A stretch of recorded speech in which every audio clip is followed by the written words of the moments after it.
అప్పుల బాధలు వెంటాడుతున్నాయా? అయితే 6 JVR వారి జాతిరత్నాలు ధరించండి. హాయ్, వెల్కమ్ టు మనం టీవీ. నేను మీ మనోజ్. అల్లూరు జిల్లాలో మరో ఘోర బస్సు ప్రమాదం జరిగింది. స్పాట్లోనే 15 మంది చనిపోయిన పరిస్థితి. మృతులంతా చిత్తూరు జిల్లా వాసులు అండ్ బెంగళూరు వాసులు. సో చిత్తూరు నుంచి మారేడుమిల్లి బస్సు బయలుదేరింది. ఇది విఘ్నేశ్వర ట్రావెల్స్ బస్సు. ఒకసారి మనం విజువల్స్లో చూసుకోవచ్చు ఎంత దారుణంగా ఆ బస్సు పడిపోయిందో. మృతులంతా కూడా సీనియర్ సిటిజన్లు ఎక్కువ ఉన్నారు. నిజంగా రోడ్డు ప్రమాదాలు రోజు రోజుకు పెరిగిపోతున్నాయి. తాజాగా ఏపీలోని అల్లూరు జిల్లాలో బస్సు ప్రమాదం చోటు చేసుకుంది. విఘ్నేశ్వర ట్రావెల్స్ బస్సు అదుపు తప్పి లోయలో పడిపోయింది. ప్రమాద సమయంలో బస్సులో 36 మంది ప్రయాణికులు ఉన్నారు. సో చింతూరు టు మారేడుమల్లి, చింతూరు ఏదైతే ఘాట్ రోడ్ ఉంటుందో, సో ఆ ఘాట్ రోడ్లో ఈ ప్రమాదం జరిగింది. సో ఇప్పటి వరకు 15 మంది మృతి చెందారు.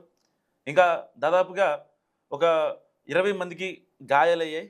సో బస్సు అరకు నుంచి భద్రాచలం వెళ్తుండగా ఈ ప్రమాదం జరిగింది. అయితే తెల్లవారుజామున 4:30 ప్రాంతంలో ఘాట్ రోడ్లో అదుపు తప్పి బస్సు బోల్తా పడింది. విజువల్ చూస్తుంటే బస్సు మొత్తం బోల్తా పడినట్టు కనిపిస్తుంది. చూడండి ఒకసారి. అంటే ఒక్కసారిగా ఆ ఘాట్ నుంచి పక్కెళ్ళిపోయింది. అండ్ చాలామంది ప్రయాణికులు ఊపిరాడక మరణించారు. ఒకరిపై ఒకరు పట్టడంతో పాటు బస్సు బరువు కూడా ప్రమాదానికి ఒక కారణంగా మారింది.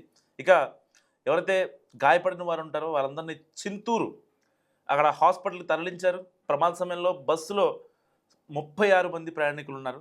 సో విఘ్నేశ్వర ట్రావెల్స్ సంబంధించిన బస్సు బోల్తా పడింది. ప్రమాదంలో గాయపడిన వాళ్ళని అక్కడ చింతూరు ఆసుపత్రిలో చికిత్స పొందుతున్నారు. అండ్ ఇప్పటివరకు 15 మంది చనిపోగా 20 మంది గాయపడగా ఇద్దరి పరిస్థితి విషమంగా ఉందని కూడా వైద్యులు చెప్తున్నటువంటి పరిస్థితి. అండ్ తీవ్రంగా గాయపడ్డ వారిని భద్రాచలం తరలించేందుకు ఏర్పాట్లు చేశారు అధికారులు. 8 అంబులెన్సుల్లో గాయపడ్డ వారిని చింతూరుకు తరలించారు. ప్రమాద సమయంలో డ్రైవర్లతో కలిపి బస్సులో 36 మంది ఉన్నారు. ప్రమాద ఘటన జరిగిన తర్వాత చాలాసేపు వరకు సహాయక చర్యలు అందలేదని కూడా తెలుస్తోంది.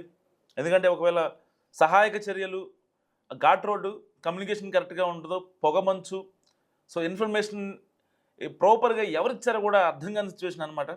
మరి వెనకాల వచ్చే వాళ్ళు ఇచ్చారా, లేకపోతే ఆ స్పాట్లో ఉన్నవాళ్ళు ఇచ్చారా అనేది తెలియలేదు ఇంకా.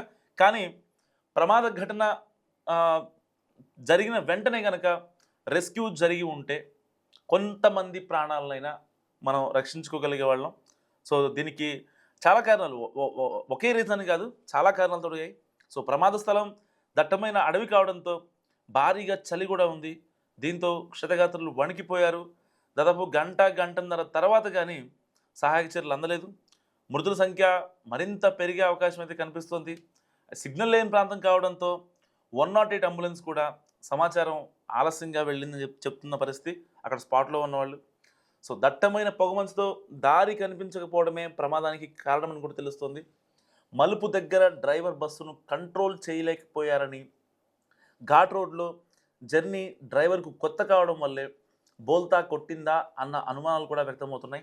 అండ్ ప్రమాదానికి కారణాలపై ఇంకా స్పష్టత రావాల్సి ఉంది. ఏదేమైనప్పటికీ ఘాట్ రోడ్ ప్రమాదంలో మృతులంతా చిత్తూరు, బెంగళూరు వాళ్ళని తెలుస్తోంది. శ్రీకూర్మ నుంచి భద్రాచలం వరకు పుణ్యక్షేత్రాలు కవర్ చేసేలా ప్రైవేట్ ట్రావెల్స్లో టూర్కి 36 మంది బయలుదేరారు. సో నేను రాత్రి అరకు నుంచి భద్రాచలం వస్తుంటే ప్రమాదం జరిగింది. బస్సులో బెంగళూరు వాళ్ళు 12 మంది, చిత్తూరు వాళ్ళు 24 మంది ఉన్నారు. ఒకసారి ఆ యొక్క ప్రమాద దృశ్యాలు మనం చూస్తున్నాం. ఎంత దారుణంగా జరిగిందంటే ఘటన. సో మృతులంతా కూడా సీనియర్ సిటిజన్స్ వాళ్ళంతా. సో ఇద్దరు డ్రైవర్లు సహా. యాక్చువల్లీ ఈ బస్సు ప్రైవేట్ ట్రావెల్ సంబంధించింది విఘ్నేశ్వరకి. అండ్ ఈ బస్సు భద్రాచలం, అన్నవరం ఇవన్నీ కవర్ చేస్తున్నలాగా వాళ్ళు ప్లాన్ చేస్తున్నారు. అండ్ ఫైనల్గా మారేడుమిల్లి వాళ్ళ లాస్ట్ డెస్టినేషన్. అక్కడే వాళ్ళు అనంత లోకాలకు వెళ్ళిపోవడం జరిగింది.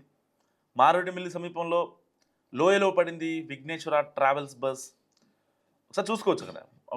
ఒక పక్కేమో విజిబిలిటీ లేదు, కనీసం చాలా ఇబ్బందిగా ఉంది. అండ్ ఆ విఘ్నేశ్వర ట్రావెల్స్ సంబంధించిన డ్రైవర్ కూడా, సో అంటే అతనికి ఘాట్ రోడ్స్ కొంచెం కొత్త అని కూడా మనకి అందుతున్న సమాచారం. సో ఏదేమైనప్పటికీ సీనియర్ సిటిజన్స్ 15 మంది చనిపోవడం, వాళ్ళంతా బెంగళూరు బస్సులు, సగం మంది చిత్తూరు వాళ్ళు ఉన్నారు. సో వీళ్ళంతా అనంత లోకాలకు వెళ్ళిపోయారు. 24 మంది చిత్తూరు వాళ్ళు అండ్ 12 మంది బెంగళూరు సంబంధించిన వాళ్ళు. ఈ బస్సు వచ్చేసి విఘ్నేశ్వరరావు ట్రావెల్స్ సంబంధించిన బస్సు ఇది. దాదాపుగా నిన్న రాత్రి బయలుదేరింది. ఈ బస్సు నెంబర్ వచ్చేసి AP39 UM 6543. భద్రాచలం నుంచి అన్నవరం వెళ్తుండగా ఈ ప్రమాదం జరిగింది. సో ఈ ఘటనపై ఇప్పటికే ఏపీ సీఎం చంద్రబాబు నాయుడు తీవ్ర దిగ్భ్రాంతి వ్యక్తం చేశారు. పవన్ కళ్యాణ్, నారా లోకేష్ సో వీళ్ళంతా ట్వీట్స్ చేస్తున్న పరిస్థితి. క్షతగాత్రులకు మరింత మెరుగైన వైద్యం అందించాలని కూడా వాళ్ళు చెప్తున్నటువంటి పరిస్థితి. అండ్ నిజంగా లాస్ట్ డెస్టినేషన్కి మారేడుమిల్లికి వెళ్ళే సమయంలోనే ఇలా జరగటం నిజంగా బాధాకరం. ఎందుకంటే ఆల్రెడీ వీళ్ళు చాలా డెస్టినేషన్ పాయింట్స్ అన్నీ కవర్ చేశారు. సో ఒక మారేడుమిల్లి ప్రయాణం వాళ్ళ జీవితాలని మలుపు తిప్పేసిందని చెప్పుకోవచ్చు. ఒకసారి ఆ విజువల్ చూసుకోవచ్చు మనం. అసలు బస్సు ఎంత ఇదిగా పల్టీ కొట్టేసిందో. నిజంగా లోపల ఉన్న వాళ్ళకి అసలు నాకు తెలుసు చాలామందికి ఊపిరాడగా చనిపోయి ఉంటారు. ఎందుకంటే వీళ్ళకి లగేజ్ కూడా చాలా ఎక్కువ ఉంటుంది బేసిక్గా. ఇటు క్యాబిన్ లగేజ్ ఉంటుంది, ఇటు వాళ్ళ హ్యాండ్ బ్యాగ్లు కావచ్చు, లేకపోతే లగేజ్ బ్యాగ్లు కావచ్చు, మొత్తం క్యాబిన్లో పెట్టారు కదా, సరిపోదు. అందుకనే బస్సు ఓవర్లోడు. అండ్ దట్టు ఆ డ్రైవర్కి ఘాట్ రోడ్ ఎక్స్పీరియన్స్ ఉందా లేదా అన్నది కూడా ఇక్కడ ఒక పాయింట్ అనమాట. ఎందుకంటే చాలామంది ప్రైవేట్ ట్రావెల్స్ వాళ్ళు నార్మల్గా ఇంకా హైవేలే కదా అని చెప్పి ఉంటే ఒక డ్రైవర్ని పంపిస్తారు, లేదంటే ఆల్టర్నేట్గా ఒక కండక్టర్ని ఇస్తారు. లైక్ అంటే చేంజ్ ఓవర్ కోసం దూర ప్రాంతాలు కనీసం ఒక 400 కిలోమీటర్లు పైగా ప్రయాణించే బస్సులు హైదరాబాద్ టు వైజాగ్ కావచ్చు, చిత్తూరు కావచ్చు, బెంగళూరు కావచ్చు, చెన్నై కావచ్చు. సో ఇలాంటి డెస్టినేషన్కి వెళ్ళే ప్రైవేట్ ట్రావెల్స్ సరే వాళ్ళు బస్సు ఫిట్నెస్ ఉందా లేదంటే అంతా టెక్నికల్గా అంతా బాగుందా అనేది పక్కన పెడితే, ఏదో మళ్ళీ ఎవరన్నా బస్సుని సీజ్ చేస్తారేమనే భయంతో ఇంకొక ఆల్టర్నేట్గా ఇంకొక కండక్టర్ని పెడతారు. వీళ్ళిద్దరు మాట్లాడుకుంటూ ఉంటారు క్యాబిన్లో. సో అంతా సేఫ్గా అవుతాయి. కానీ రీసెంట్గా జరిగిన ప్రమాదాలన్నీ కూడా డ్రైవర్ అప్రమత్తతో లేకపోవడం వల్లనే చాలా అంటే చాలా ప్రమాదాలు జరిగాయి నిజంగా. సో అంతకుముందు కర్నూలు ఘటన కావచ్చు, తర్వాత చేవెళ్ళ ఘటన కావచ్చు. సో ఇలాంటివి మొత్తం డ్రైవర్లలో ఒక అంటే ఏమైతే మనకేంట్లే అనే ఒక భావన నిజంగా కొట్టచోటు కనిపిస్తుంది. వీళ్ళకి ప్రాపర్ ట్రైనింగ్ ఇవ్వాలి అని ఎన్నిసార్లు మా ప్రైవేట్ ట్రావెల్స్ని హెచ్చరించినా సరే కనీసం ఎవరు పట్టించుకుని పరిస్థితి. కర్నూలు ఘటన తర్వాత నిజంగా స్లీపర్ బస్సులు ఏవైతే ఉంటాయో వాటన్నిటిపైన ఒక పక్క నిఘా ఉంచింది ఏపీ కావచ్చు, తెలంగాణ సర్కార్ కావచ్చు. కానీ అవి కొద్ది రోజులు మాత్రమే పరిమితమయ్యాయి. దాని తర్వాత డ్రైవర్లకే అప్రమత్తం ఉండాలి, వాళ్ళు ప్రమాద సమయంలో చాకచక్యంగా ఉండాలి, ప్రయాణికులు సేఫ్టీ పట్టించుకోవాలి అని చెప్పి చాలామంది అనలిస్టులు ఇంకా మీడియా గగ్గోలు పెట్టిన తర్వాత సో ఆర్టీ అధికారులు మళ్ళీ రోడ్లపైకి వచ్చి కొరడా జులిపించారు. కొన్ని బస్సులను సీజ్ చేశారు ఏదో నామమాత్రంగా. దాని తర్వాత అసలు ఫిట్నెస్ లేని బస్సులు ఎక్కడెక్కడో రిజిస్ట్రేషన్ వచ్చి ఇక్కడ ఏపీ తెలంగాణలో తిరిగే బస్సులని కనీసం అసలు పట్టించుకుని పాపాన పోలేదు బేసిక్గా చెప్పాలంటే. సో ఇప్పుడు మళ్ళీ విఘ్నేశ్వర ట్రావెల్స్ బస్సు దాదాపుగా 15 మంది స్పాట్లోనే చనిపోయారు. ఇక్కడ బాధాకరమైన విషయం ఏంటంటే వాళ్ళు ఊపిరి ఆడక చనిపోయారు.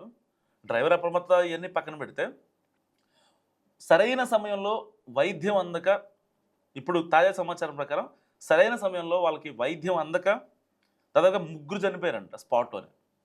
ఒకవేళ వాళ్ళని బస్సు యాక్సిడెంట్ అయిన 1.5 అవర్ తర్వాత అంబులెన్స్లు రావడం అండ్ వీళ్ళకి కూడా నిజంగా ఫేట్ బాగాలేదని చెప్పాలి. జీరో విజిబిలిటీ, ఫుల్ చలి, మంచు, దట్టు ఘాట్ రోడ్డు, అసలు కమ్యూనికేషన్ ఉండదు. సో మరి ఎవరైతే ఫోన్ చేశారో కానీ నిజంగా కొంచెం ముందు చేసి ఉంటే ఒకవేళ ఆ 3 ప్రాణాలు కూడా మనం రక్షించుకునే వాళ్ళం. సో ఇప్పటికే ప్రభుత్వం కూడా స్పందిస్తోంది, మృతుల కుటుంబాలకు ఎక్స్గ్రేషియా కూడా ప్రకటిస్తున్నారు. అండ్ దాంతోపాటుగా క్షతగాత్రులు ఎవరైతే ఉంటారో వాళ్ళందరికీ మెరుగైన వైద్యం అందించాలని కూడా ప్రభుత్వం చెప్తున్న పరిస్థితి. సో బస్సులో 32 మంది ఉన్నారు.